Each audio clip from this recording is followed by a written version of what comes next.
भैया से बात की गई थी आपके यहाँ से, आप प्रदेश अध्यक्ष ने बात। देखिए, कई बार कुछ लोग कुछ होता है खबरों में रहने के लिए।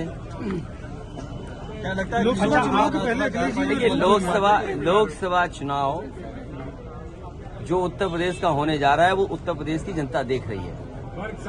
क्या वो नौजवान जो दौड़ाए जा रहे हैं, जिन पे लाठी पड़ रही है, क्या वो भूल जाएंगे भारतीय जनता पार्टी को?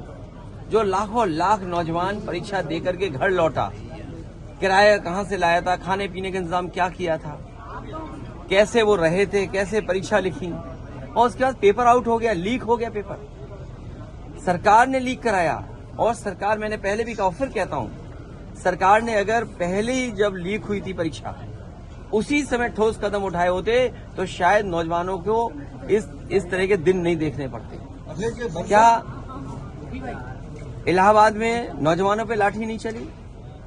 69,000 के नौजवान जाने कितने दिन से बैठे हैं, अपना आरक्षण मांग रहे हो, अपने साथ न्याय हो जाए उनके साथ, कितने सालों से इंतजार कर रहे हैं।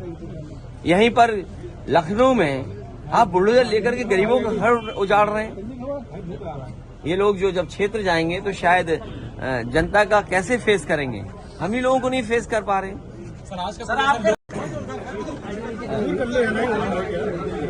जहाँ तक चुनाव का सवाल है और जिन परिस्थितियों में चुनाव हो रहा है,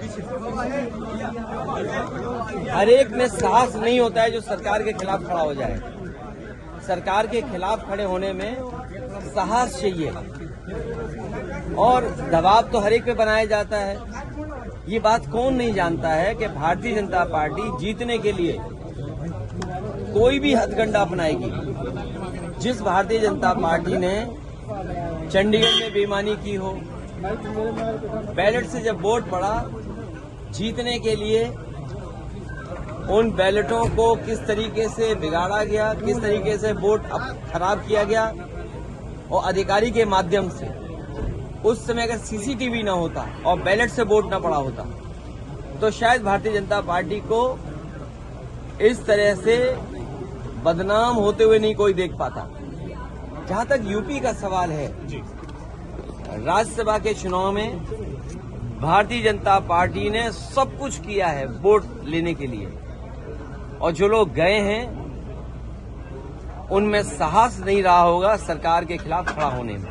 सर, क्या कार्रवाई निश्चित होगी, क्योंकि पार्टी के जितने भी हमारे साथी हैं उनका मानना है कि ऐसे लोगों को दूर कर दीजिए।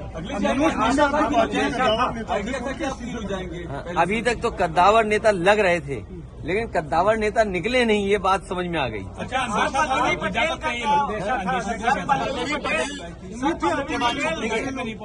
मैंने आपसे कहा कि सरकार के खिलाफ वोट डालने में साहस की जरूरत है, साहस की जरूरत है। अब वो नहीं दिया होगा वोट, अभी तक नहीं आई है तो वो जाने, क्योंकि उनकी वे क्या बोला था अभी आप, अंतरात्मा से। तो मैं किसी की अंतरात्मा के बारे में नहीं जानता हूँ। मेरी अंतरात्मा के बारे में किसी के नहीं मैं जानता हूँ।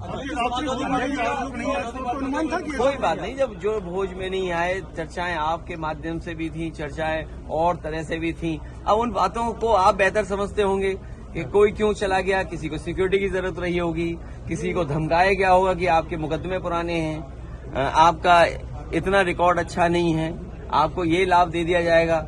सुनने में तो बहुत कुछ चीजें आ रही हैं, सुनने में तो पैकेज के बारे में भी आ रही हैं। वो बात समझ में नहीं आ रही कि वो पैकेज छोटा था कि पैकेज बड़ा था। लोकसभा चुनाव में जा रहे हैं, देखिए ये लोकसभा से पहले की लड़ाई थी, अब लोकसभा में जा रहे हैं जनता के बीच में, और जनता सब देख रही है। इसलिए मैंने कहा कि 2,25,000 वोट तो इनके पेपर लीक से चला गया।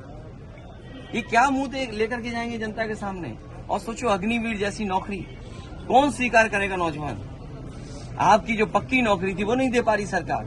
तो सरकार अगर पैसे से, डरा के, धमका के, एजेंसियों के माध्यम से वोट तो ले सकती है, गिनती वाले चुनाव में तो जीत सकते हैं, लेकिन जनता वाले चुनाव में भारतीय जनता पार्टी नहीं जीत पाई।